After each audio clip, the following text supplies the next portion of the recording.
Hi viewers, welcome to my channel. இன்னைக்கு நம்ம ரொம்ப ஹெல்தியான டேஸ்டியான ஒரு பாயசம் பார்க்க போறோம். அது வந்து கிருஷ்ண ஜெயந்தியோட ஸ்பெஷல் அவல் பாயசம். இது அவல் பாயசம். அவல் வந்து கிருஷ்ணருக்கு ரொம்ப பிடிச்சமான ஒரு இது.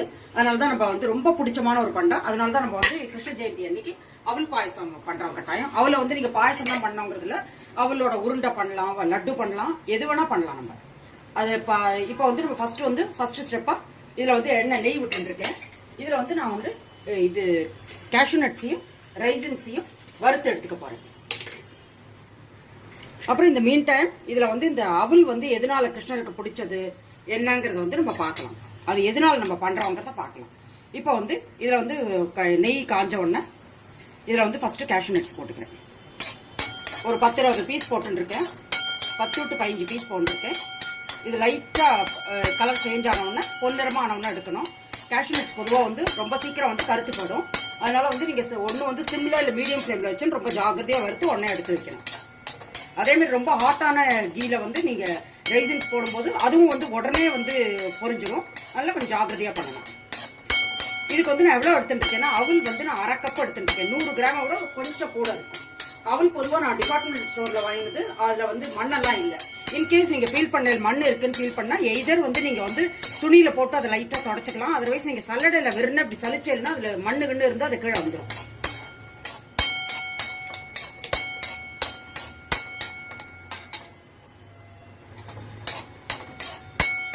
கிருஷ்ணருக்கு வந்து குச்சேலர்னு ஒரு ஃப்ரெண்ட் இருந்தார். குச்சேலருக்கு வந்து நிறைய குழந்தை. அவருக்கு வந்து வறுமை வந்து ரொம்ப ஜாஸ்தி இருந்தது. ஒண்ணுமே இருக்காது, துணி கிணி சாப்பாடு ஒண்ணுமே இல்லை. அதனால வந்து குச்சேலரோட ஒய்ஃப் சொன்னா, நீங்க வந்து உங்க கிருஷ்ண பரமாத்மா வந்து உங்களோட ஃப்ரெண்டு தானே, அவர் நல்லா ரிச்சா இருக்காரு, அவர்கிட்ட நீங்க போய் நம்மளுக்கு ஏதாவது ஹெல்ப் கேட்கக்கூடாது.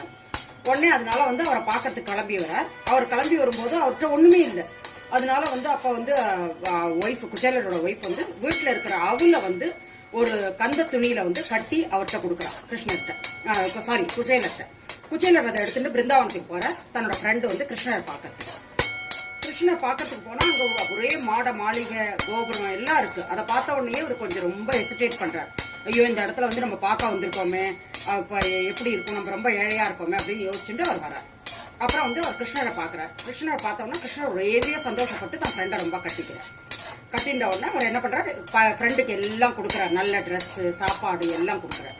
சாப்பிட்டு முடிச்சோன்னா சொல்றா, குச்சேலா நீ எனக்கு வந்து ஏதாவது கொடுத்துருப்பாளே, மண்ணி உங்ககிட்ட கொடுத்து அமைச்சிருப்பாளே, ஏதாவது நீ எனக்காக கொண்டு வந்திருப்பியா அப்படிங்கிற. ஒன்றும் இல்லைங்கிற. அப்படி சொன்னோன்னா ரொம்ப ஃபோர்ஸ் பண்ணோன்னா தன்னோட இந்த கிருஷ்ண துணியில வச்சிருந்த அவளை எடுத்து கொடுக்குறாரு. அவளை எடுத்து கொடுத்த உடனே என்ன ஆகுது, கிருஷ்ணர் வந்து ஒரு வாய் வந்து அவளை போட்டுக்கிறார். திருப்பி ஆகா ரொம்ப டேஸ்டியா இருக்கு அப்படின்ட்டு இன்னொரு வாய் போட்டுக்கிறார். திருப்பி எடுக்க போகும்போது கிருஷ்ணரோட ஒய்ஃப் வந்து ருக்மிணி வந்து கையை பிடிச்சி தடுத்துடுறான் போறோம்.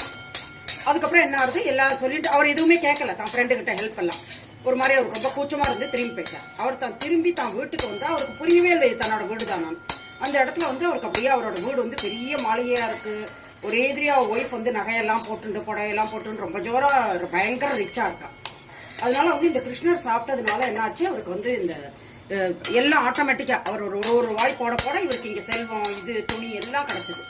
இதுல வந்து மெயினா நமக்கு என்ன வந்து சொல்ல வரானா, உங்ககிட்ட எது இருந்தாலும் நீ இதை உள்ளன்போட ஒருத்தரை கொடுத்தா அது வந்து அவளுக்கு வந்து பெனிஃபிஷியலா இருக்கும். அவளுக்கும் கொடுக்குறவாளுக்கும் நல்லது, வாங்கிக்கிறவாளுக்கும் சந்தோஷம் அப்படிங்கிறத நமக்கு மெயினா சொல்றான். அதனாலதான் இந்த இதை வச்சிருந்தா நம்ம வந்து கிருஷ்ணர் வந்து ரொம்ப சந்தோஷப்பட்டது அந்த அவல்னாலதான். அதுக்காக நம்ம கிருஷ்ணர் ஜெயந்தி அன்னைக்கு அவல்ல ஏதாவது ஒண்ணு பண்ணலாம்.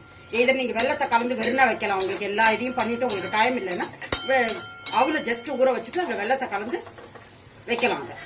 அதை வச்சா கூட போறோம். இல்லாட்டி அவல் பாயசம் பண்ணலாம், இல்லாட்டி அவளோட லட்டு பண்ணலாம். இது எல்லாமே நம்ம சேனல்ல வந்து நான் போட்டிருக்கேன். அதை நீங்க வேணா ரெஃபர் பண்ணிக்கோங்க. அதோட லிங்க் நான் உங்களுக்கு கொடுத்துட்றேன். எல்லா வித பட்சணம் என்னென்ன பண்ணுவோமோ எல்லாமே போட்டிருக்கேன். இப்போ வந்து முதல்ல வந்து ரெண்டுத்தையும் வறுத்து எடுத்து வச்சுட்டேன்னா, இப்போ வந்து நான் அவல் வந்து 100 to 110 கிராம் 120 கிராம் இருக்கும். அதை வந்து நல்ல நெய்யில வந்து வறுத்துக்கிறேன். இப்போ அவளை சிம்மில் வச்சு நீங்க வறுக்கணும். நல்ல பொன்னிறமா வறுக்கணும். அது வந்து முறுமுறுன்னு ஆயிடும். அவள் வந்து உங்களுக்கு நல்ல கிறிஸ்பியா ஆயிடும். அந்த ஸ்டேஜ்ல வந்து அதை எடுக்கணும். இது நல்ல பொறுமையா கொஞ்சம் டைம் கொடுத்து 3-4 மினிட்ஸ் ஆகும். நான் வந்து மெல்லிஸ் அவல் தான் எடுத்துட்டு இருக்கேன். நீங்க எந்த அவல் வேணாலும் எடுத்துக்கலாம். ஒரே ஒரு டிஃபரன்ஸ் என்னன்னா, நீங்க மெல்லிஸ் அவல் எடுத்துட்டா சீக்கிரம் வெந்துடும். மற்ற அவல் வந்து கொஞ்சம் லேட் ஆகும், அவ்வளவுதான். இதை வந்து நம்ம ஒரு 3-4 மினிட்ஸ் வறுத்து எடுத்துக்கலாம். இந்த பாயசத்துக்கு வந்து 1/2 லிட்டர் வந்து நான் ஃபுல் கிரீம் மில்க் எடுத்துட்டு இருக்கேன்.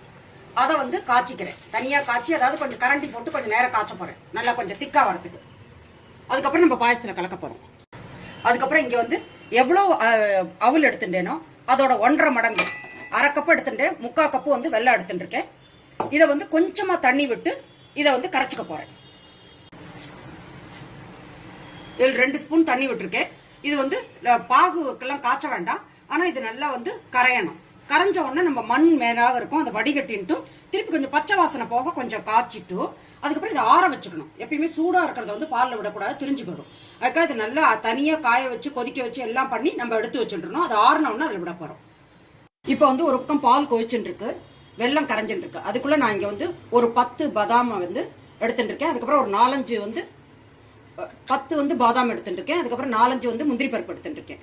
நீங்க எவ்வளவு வேணா எடுத்துக்கலாம், இது கொஞ்சம் கொஞ்சம் ரிச்னஸ் கொடுக்கறதுக்கு. இதுக்கு இதை வந்து கொஞ்சோண்டு தண்ணி இல்லாட்டி பால் விட்டு மிக்சியில போட்டு அரைச்சு வச்சுக்க போறேன். இப்ப வெல்லத்தை வந்து நல்லா கரைஞ்செடுத்து இதை வடிகட்டி வச்சுக்கிறேன். அண்ட் இதை ஆற வச்சுக்கணும். அது மட்டும் ஆறின்னு இருக்கட்டும், நம்ம அதுக்குள்ள பாயசம் முடியறதுக்குள்ள அது ஆறின்னு இருக்கும். நல்லா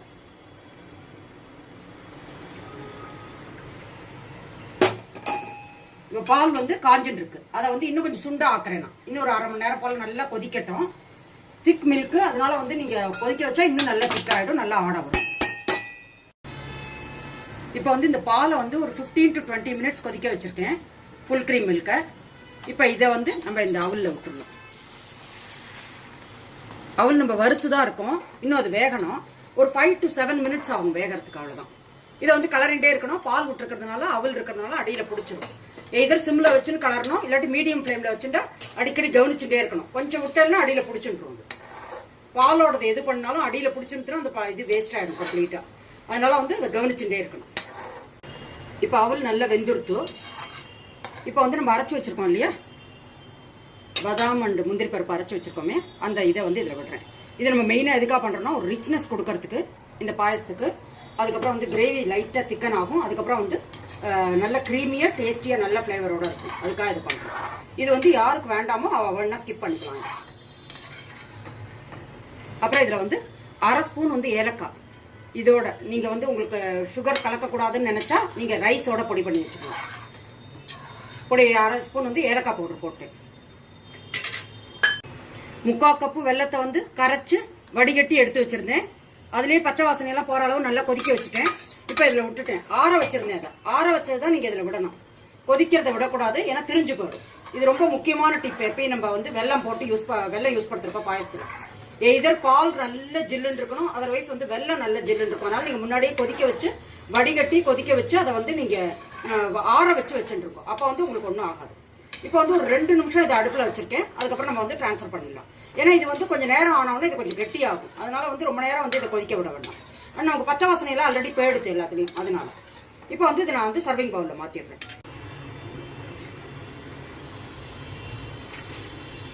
இப்போ வந்து நம்ம ஃப்ரை பண்ணி வச்சிருக்கிற கேஷ்யூ நட்ஸும் இதையும் வந்து இதில் போட்டுடுறேன், ரைசன்ஸும். இப்போ நம்மளோட டேஸ்டியான அண்ட் ஹெல்தியான அவல் பாயசம் வந்து ரெடி ஆயிடுது. நீங்களும் இந்த அவல் பாயசத்தை கட்டாயம் பண்ணி பாருங்க. அதுக்கப்புறம் கிருஷ்ண பரமாத்மாவோட பரிபூர்ண அனுகிரகம் வந்து எல்லாரும் கிடைக்கணும்னு நான் வேண்டிக்கிறேன்.